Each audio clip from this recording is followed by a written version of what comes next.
Deons, thank you. It is no accident they lived here. This is good Chinese feng shui. They chose this spot. Talk a little bit more about his family, a little bit more about his history. Now, when we look at his family's history, he was born into a wealthy family. His grandfather was a salt trader. What exactly is a salt trader? During the Qing dynasty, salt was monopolized. Only folks who had special licenses from the Qing dynasty government could trade in salt. Everybody needs salt in their food. It is a vital ingredient to human survival. You need sodium in order to survive. Try going without salt for a while. Your quality of life is not going to be very good. Now, don't overdo the salt, but try going without salt for a while. Your quality of life will go down dramatically. Now, they controlled the local salt trade, which means they were very wealthy. They hired a bunch of men who carried the salt around, and they basically collected. They were basically landlords, to put it in a different way. They were salt traders, landlords. Chiang Kai-shek had a great education. He went to Japan, then he went to military school. He was highly educated. He was a literati. He spoke well. He wrote well. Morris, thank you. Chris Morris, thank you. He spoke well. He wrote well. He was an intellectual. This man was not a dummy. He was an intellectual. Lady Deaf, Chris, thank you. He was an intellectual who really understood Chinese history, Chinese calligraphy, the literature, and I'm guessing the arithmetics as well. Very educated man. Now, he only had one son, also born in this home right here. Now, the significance of that son is that after Chiang Kai-shek passed away, his son became the local leader of Taiwan, China. So essentially, father passed the throne to his son. So you're talking about two local leaders of Taiwan, China, born under this very roof. Think about that. Rocking Rob, Tina Russo, thank you. I hope all the Americans today won't be bored by the history lesson today, because this is a very important part of Chinese history. We're going to share with you. Our live stream just began 10 minutes ago. I hope you guys won't be bored. Stay with me. I promise you we're going to see a lot of things today. Ms. Lena, thank you. Now, Chiang Kai-shek was bald. He had no hair. So you look at how Harry's got a full head of hair. Harry 头发很多。蒋介石没有头发，光头. He was bald. He was totally bald. He also had very interesting life habits, by the way. This is one of those ironies I want to share with all the American folks back home. He woke up early every day and he went to bed early every day. He didn't smoke, he didn't drink. He had a very healthy lifestyle. Yet, he passed away in his 70s. I don't even think he made it into his 80s. His wife, on the other hand, chain smoked daily. Played mahjong until like 2-3 a.m. in the morning, went to sleep really late. Eric's, thank you so much. Went to sleep really late, chain smoked, drank alcohol. She lived until 105 or 106 or 104, whatever. So think about that. Chiang Kai-shek himself went to sleep early every single day, had good life habits, didn't smoke, didn't drink, croaked under the age of 85. I don't even think he made it to 80. His wife stayed up late every night playing mahjong, chain smoking, drinking alcohol, lived till well over 100. I don't know, man. I don't know what this means, but let's keep moving, everybody. Let's go down here. Gotta be careful with our step. Let's come next to the river. It's always the stress, I know. Now, when Chiang Kai-shek was a young man, he was actually born into the Qing dynasty, so his hair had to be worn in the style of a Qing dynasty man. Which is that if you look at, let me demonstrate it on Harry's head over here. Come on, stand over here, Harry. If you look at Harry's head right here, during the Qing dynasty, Gabby, thank you. You have to shave off all your hair past here, so you're completely bald here. Completely bald down here. Thank you, Christina. Thank you, Gabby. And then in the back, you grow a ponytail. Thank you so much, Williams. You grow a ponytail in the back. That's called a queue. The word for it is called a queue, like waiting in line, a queue. So imagine a head where half of your head is bald and then the other half has a ponytail. That's how they wore their hair in the Qing dynasty, and they called it a queue. He grew up with that type of hairstyle until he went to school and the Qing dynasty fell and he cut it off. What's so interesting about that story is that when he cut it off, he actually sent that hair back to his family. He actually mailed it, like UPS, FedEx. He actually mailed it back to his family, and his family was shocked that he cut off his hair. Now look at this serene river right here. Absolutely beautiful, man. It's absolutely beautiful. Look at this. Man, good evening, everybody back home in the United States. Our show is just getting started. It is going to be, we're about 15, 20 minutes into our show. It is going to be a big history lesson today. We're going to see a lot of cool things out here in Fenghua County. It's my first time out here. This place combines natural scenery along with a lot of history. Now, when Chiang Kai-shek was married, his first wife lived with him in this very home. His first wife. Unfortunately, during the Japanese invasion, the Japanese bombed his home, and his wife was killed by a Japanese bomb that was dropped on his home. She was in the kitchen at the time cooking, and a bomb fell, and she passed away. I'm gonna show you that very same place, that very same kitchen that it happened in. We're gonna take a walk. We're gonna take a little bit more of a walk. I'm gonna show you guys. Now, you have to understand, as someone who studies history like myself, I always wonder, what would have happened to the course of Chinese history if the Civil War had turned out with a different result? Just like if we think about American history, what would America have looked like if the South, the Confederate, had won the Civil War? If Lincoln and the North never won the war, how would the United States be different today? Bryant, Gabby, thank you. That's a question that I always think about. I think about the course of recent Chinese history. For all the folks back home in America, the concept of Taiwan, China, and mainland China is often in the news today. Dan Sanders, Gabby, thank you. It is often in the news today. Taiwan, Taiwan, Taiwan, Taiwan. It seems to be on CNN, Fox News all the time. You guys have to understand that Taiwan, China is a legacy that is directly tied to the man that lived in this building. Very, very important. Very, very important. Taiwan has been a part of China since well before the Ming Dynasty. However, after the Chinese Civil War, when this man, Chiang Kai-shek, lost the war, he and his army faced two decisions. They thought about fleeing to Yunnan, China, or they thought about fleeing to Taiwan, China. They had two options. They could either go to the deep jungles of Yunnan, China, or they could go to the island of Taiwan, China. Heroes for life, thank you. Thank you so much. They chose Taiwan, China. So I was wrong. He actually lived till 88. That's not bad. He lived till 88 years old. You know what I'm saying? So they chose Taiwan, China. They got on the boat and they went to Taiwan, China. So the legacy today of why Taiwan, China is always in the news is because of this man right here. He lost the Civil War, he fled, and Taiwan has been split from China, not reunited yet, since 1949. The legacy of that place is directly tied to this man that we're looking at today. Okay, so let's continue to walk around. We're gonna go into this building now. Very, very important that we go in here and try to understand a lot of this history, man, because there's a lot of history in this place. Gabby, Honey Love, thank you. Make sure y'all follow the channel, everybody. Let's actually go through the main door. That is his son right here. This is his son. We're gonna understand more about him later on, but let's go up the main steps. Let's go into the main entrance.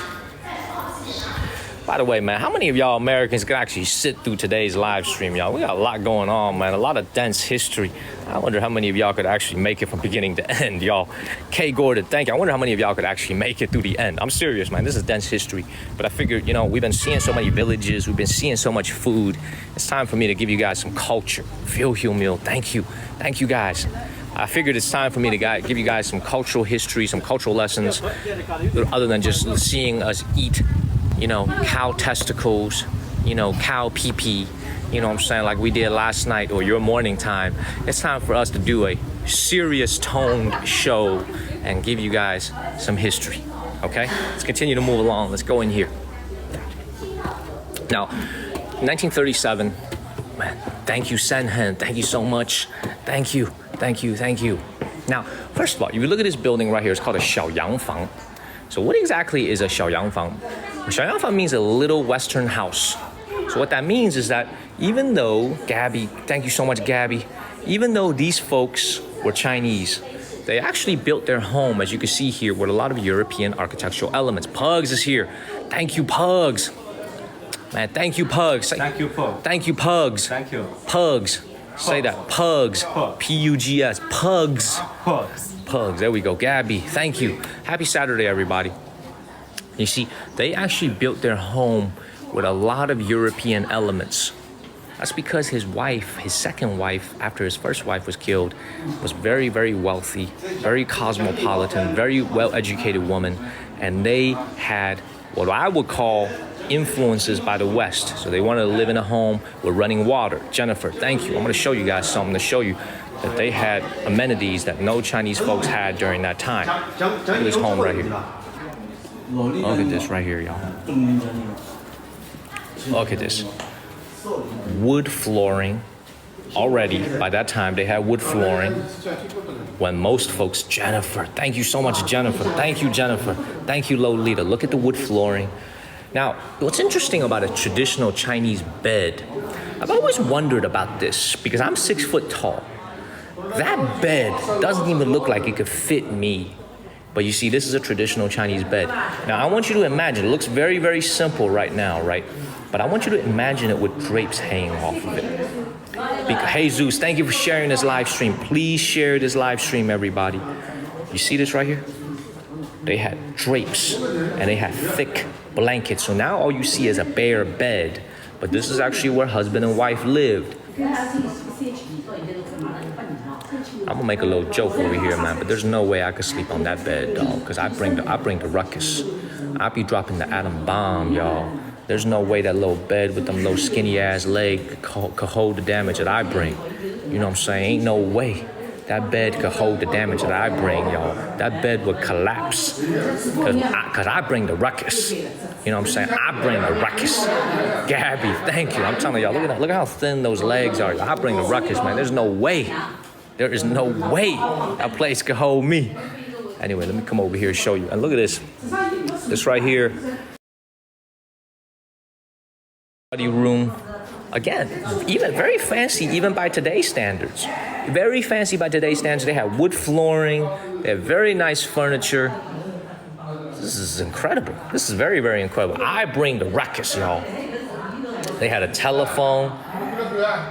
It's really amazing, man. This is the place where 2 local leaders in Taiwan, China were born and raised. Right here in this very same room. In this very same room. Think about that. Think about that concept, y'all. The 2 local leaders of Taiwan were born here. Taiwan, China were born here in this very compound. One of them sat right there reading his books. And then he would later go on to govern Taiwan, China. Think about that. Myanmar. Thank you. Unbelievable. Unbelievable, everybody. She said, don't bring it. Now, look at this bed right here. Let me come and show it to you from this angle right here, man. This doesn't even look like a queen-size bed. And a husband and a wife would sleep on this bed. So it just goes to show you, man, a lot of our modern amenities, like the super king-size bed, you know, compared to modern times, these were very, very small beds. If I checked into a hotel and the bed was only this big, it probably wouldn't be acceptable. But this right here is what the national leader, the future local leader of Taiwan, China, slept on. He slept right here on this little bed with his wife. By the way, I also wanted to tell you this. You can see the photo. His wife was Caucasian. His wife was Russian. So a lot of y'all didn't know that. He got his education in the Soviet Union under Joseph Stalin as a hostage, basically. He was there for many years. And while he was there, you know, he said, I might as well get a wife. That is his wife right there. Ari Arch, thank you. That's his wife right there. His wife was Russian. So their kids were mixed. So I didn't even know this before I came here. So that's why Chiang Kai-shek's descendants have Caucasian features along with Asian features. They are mixed. Does that make sense, everybody? Gabby, thank you. Look at this. I didn't even know that. I didn't even know that his wife was Caucasian. I had no idea. Russian. Beautiful. Now, let's take a look at some of the photo progressions of what his son looked like. This is when he was born. You can see this is when he was very young. This is the second local leader of Taiwan, China. This is Chiang Kai-shek's son. Look at him right here. And this is him when he was in his 20s and 30s. Now, by the time he became the local leader, he looked like this. That's what he looked like. That is the second local leader of Taiwan, China. Look at this. Let's continue to move along. Now, this place is a tough place, man. It's a tough place with a lot of tough history. I'll tell you what I mean by that. Now, look at their bathroom. Look at their toilet. Now, okay. Now, if you look at their toilet over here, man, come on, dog. Why don't you clean this shit up, man? Why is it so dirty, man? Come on, man. Y'all gotta clean this up, man. Go get the maid over here. Christian, Gabby, thank you. He is not mixed, but his children are mixed. Look at this toilet right here, y'all. So again, this is the toilet of a very wealthy person. Very, very wealthy person. Yet look at how simple this is. Look how simple this is right here, y'all. It looks simple to us, but back then, they had running water already. They had running water already. And you can see this door connects to their bedroom right here. So they had their own toilet. The concept of an in-suite bathroom, alive, airy arch. Thank you. Look at this. Beautiful. Very, very simple. Let's continue to move along. Continue to move along. There's a lot of tour guides over here. We're gonna go up here. Now, one of the biggest messages I wanted to convey to you guys is very simple. This house looks nice, but it looks very plain, right? It doesn't look like a very fancy, modern mansion, a McMansion that we would find, let's say, in North Carolina and Texas and wealthy parts of America, even middle-class parts of America. This house wouldn't be considered anything special. But back then, only less than 1% of the country could afford to live in a home like this. Look at this view that they had. Thank you, Gabby. Thank you so much, Gabby. And Jennifer, Few Hugh Meal Pugs. Thank you guys so much for all the love. Gabby, Crony, thank you. Look at this view they had when they woke up every single morning. This is not AI. Look at this view right here. Look at this view right here. They literally built their home right along this natural river. Bryant, thank you. Gabby, thank you so much, Gabby. Thank you. Thank you for the kind words. Thank you, Gabby. Melanie, Bryant, thank you. Now, as you look at this home right here, again, you can see just by view. Thank you for the galaxy. Rayon, thank you. Thank you, Few. Thank you, Gabby. Thank you, guys. When you look at this home right here, just even when we're standing on the ceiling, when on the roof here, look at this right here. This is clearly a European style structure. Lao Shu, Gabby, thank you. Look at this. European, man, Lori. Thank you, Lori. We're halfway to our goal. Thank you, Lori. Thank you, Ninja. Thank you, Lori. We're going to continue to walk around, but let me stand under the shade a little bit. And while we look at this view, you know what? As we stand out here in the sun, I wanted to convey a few more things about history to you guys because this is very important. Man, thank you, Few, the galaxy. Thank you, thank you, thank you. Thank you, Gabby. Thank you. Now, if you look at this view here, remember that they were only able to enjoy this until about 1937. Gabby, Erica, Ari, thank you. Arch, thank you. Erica, thank you. When the Japanese invaded, they had to leave their family home immediately. Imagine looking at the skies that is perfectly blue right now and the Japanese bomber pilots flying overhead and dropping bombs. That's what happened in 1939 when the folks that didn't leave here, you gotta understand, Chiang Kai-shek's ex-wife was living here. She never left this place. And when the Japanese bombers flew overhead, they got her. And you're gonna see the plaque where his son, whose portrait you just saw, he bit his finger.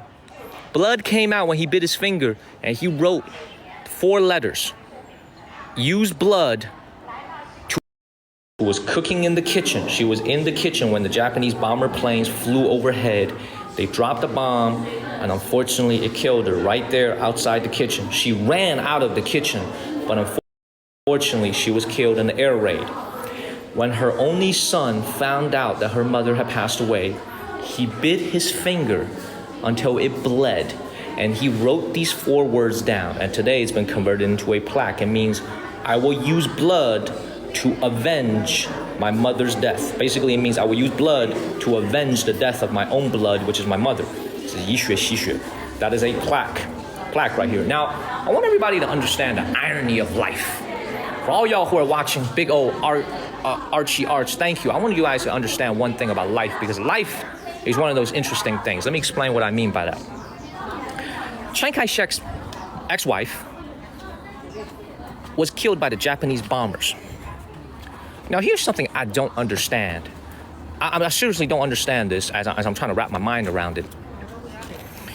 After the Second World War, okay, and if you guys ever have a chance to go to Taiwan, China today, like, I'm serious, like, for all the folks who are watching, if you ever had a chance to go to Taiwan, China, like, go on vacation, if you have a U.S. passport, there's no visa, it's visa-free. So if you look at this, I actually had to bring my passport today in order to get in here. So if you have one of these, if you got a U.S. passport, you can go to Taiwan, China, totally visa-free. I think you can stay for like up to 60 or 90 days. I don't know how long you could stay, but it's quite a while. You could stay there.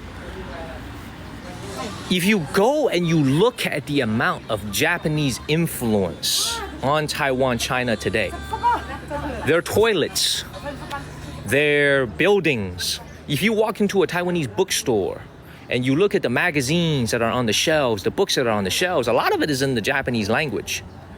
So what I don't understand, here's some, on my car ride here, I was trying to figure this shit out. Your own mother passed away at the hands of a Japanese bomber, yet when you went over there and ruled Taiwan, China as a local leader, the relationship you cultivated the most was the United States and Japan. So when you look at that plaque, let me speak plainly to all the American folks back here and not mince any words. So that plaque right there is total bullshit. That plaque right there is total bullshit. Let me say that a third time. That plaque right there is total bullshit. Because on the plaque it says, I'm going to avenge my mother. That did not happen. I don't even know why that plaque is there.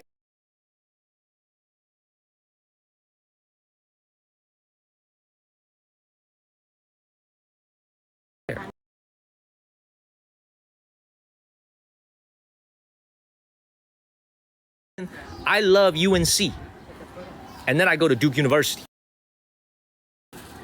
You know what I'm saying? It's like saying I hate Duke, and then I go to Duke University, and then my kid goes to Duke University. That don't make no damn sense.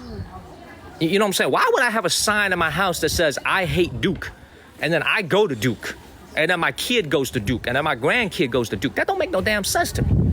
You know what I'm saying? So like, I call it out for what it is. That sign is total bullshit. It makes no sense whatsoever. It's totally senseless. You know what I'm saying? Because what they do in Taiwan, China is they copy so many things from Japan. So I don't understand what that sign is all about. I don't even know why it's there. You know what I'm saying? I call it out. I speak out when I see some BS going around. You know what I'm saying? I speak out. All right, let's continue to move around, y'all. Let's continue to move around. All right. Now, as you look at this home one more time, we're going to move around to the next phase where Chiang Kai-shek was actually born. His son was born in this room right here. Now, we're going to show you a little, I believe it's behind here. Back then, there was no running water. Everybody had to draw their water from a well. Like, you literally had to go underground and draw water from a well. Well, you got to remember, Chiang Kai-shek's wife was fancy, man. She came from a wealthy family. Blue Jambi, thank you. She came from a very wealthy family. I'm gonna try to show you something right here. Look at this. Look at all these folks coming out. So what they did is they built a running water system for this home right here. Even back in the 1920s and 1930s, they had running water over here. I'm gonna show you how that worked as we continue to move in. Man, Gabby, thank you. Thank you. This place is so nuanced. Like, guys, as I sit along this edge right here, y'all don't know how tough this live stream is for me. It's not the fact that it's hot. It's the fact that this history is so twisted and tough and sensitive. Rich Amada, Gabby, thank you. That for me to explain it in a way that you guys understand is very, very difficult. This is a very, very difficult place to live stream from. Ari Arch, Gabby, thank you. It is a very, very twisted and nuanced and sad history and a lot of regrettable moments. You know, really a lot of regrettable moments that happened on this compound here. A lot of controversial figures, a lot of men who never fulfilled their destinies were born here. Chiang Kai-shek never fulfilled his destiny. He left as a defeated general. He was defeated by the Chinese Communist Party. He was defeated. No doubt about it. He never fulfilled his life's destiny, which was he wanted to rule China in a unified vision that he had. He lost. He lost the war. So a lot of y'all are probably curious, like, well, why does the Chinese Communist Party in Beijing even allow this place to be open to the public? This is essentially a single-party state. This is not essentially. China is a single-party state. So why do you allow the home of an opposition general and a national leader to be open to the public? Why don't you just erase that part of history? A lot of people will say that, right? Gabby, because China is a single-party state. In America, we got Democrats, Republicans, and independents, right? We have different things. We got the Tea Party. We got all kinds of different parties in America, but it's mostly Republicans and Democrats. China's different. China's a single-party state. The Chinese Communist Party rules from Beijing. So why do they allow this place to be open? Very simple concept. Very, very simple concept. Because they are tolerant. Because they are tolerant and they recognize his contribution in the war against Japanese aggression.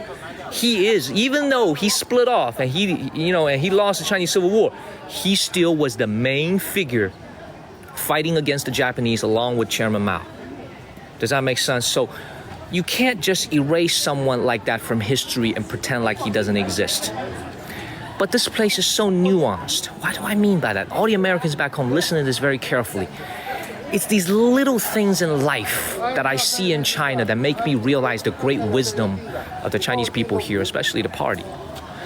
Whenever you see a statue of this guy, he's always sitting down. Very rarely do I see a statue of him standing up. I've seen him in wax statues, like Madame Tussauds type of wax statues, and I'm sure we're gonna see statues of him today. He's always sitting down. Why is that?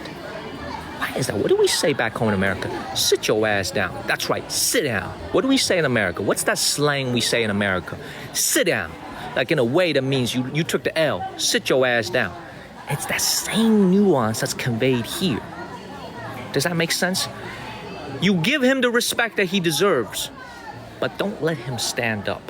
See, Chairman Mao stands up. You know what I'm saying? Chairman Mao's statue is standing up, always standing up tall, as he should. But Chiang Kai-shek's statues are usually sitting down. Because, why is that? Because he was defeated. Someone said it in the comments, history is written by the victors. Victors write history. And the Chinese Communist Party won in 1949, so they get to write history the way they want. Now, the fact that this place is still open to the public speaks a lot to the amount of tolerance that the CCP in Beijing has, because a lot of y'all just asked, shouldn't this place be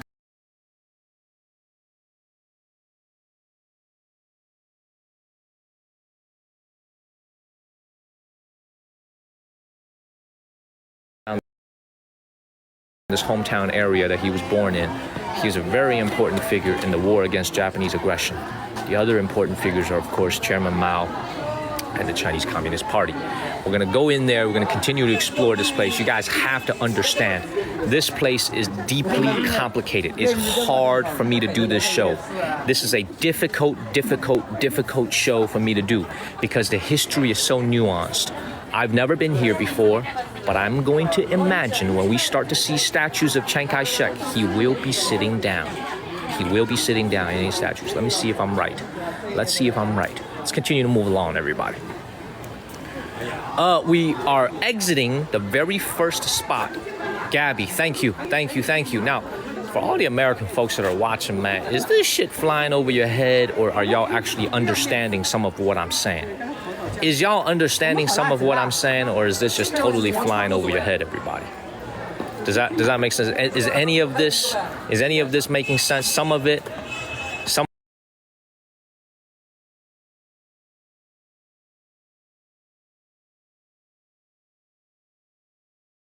Some of it you guys understand. Some of it you do. Okay. But she's like, I'm lost. Stay with me. Stay with me. I'm going to try to explain it in as layman folks as possible so that everybody can understand. Lao Shu, thank you. But I have to repeat this concept yet again because there's a lot of new folks who are just joining the show. So let's move along. One of the biggest issues for all the American folks back home who follow geopolitics, Marilyn, thank you. If you watch CNN and you watch Fox News or you watch BBC, Bryant, thank you. The number one issue when it comes to dealing with China is always Taiwan, China. It's always the number one issue, it seems like, in the news today. What it should be about our trade. It should be about cultural exchange. It should be about the people. Yet it seems to always be about Taiwan, China. Let me make this very clear.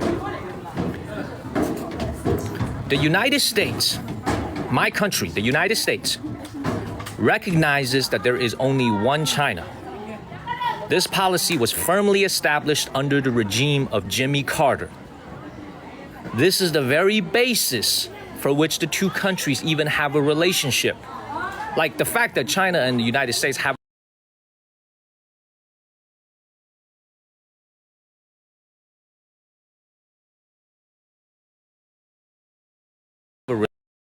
the communique clearly states there is only one China.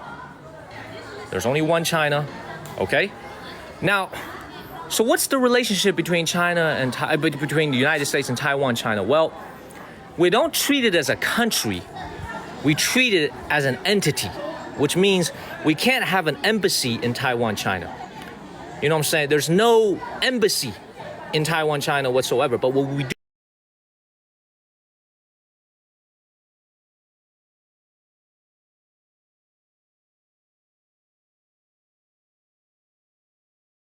Jamie's fun, thank you. You use your U.S. passport.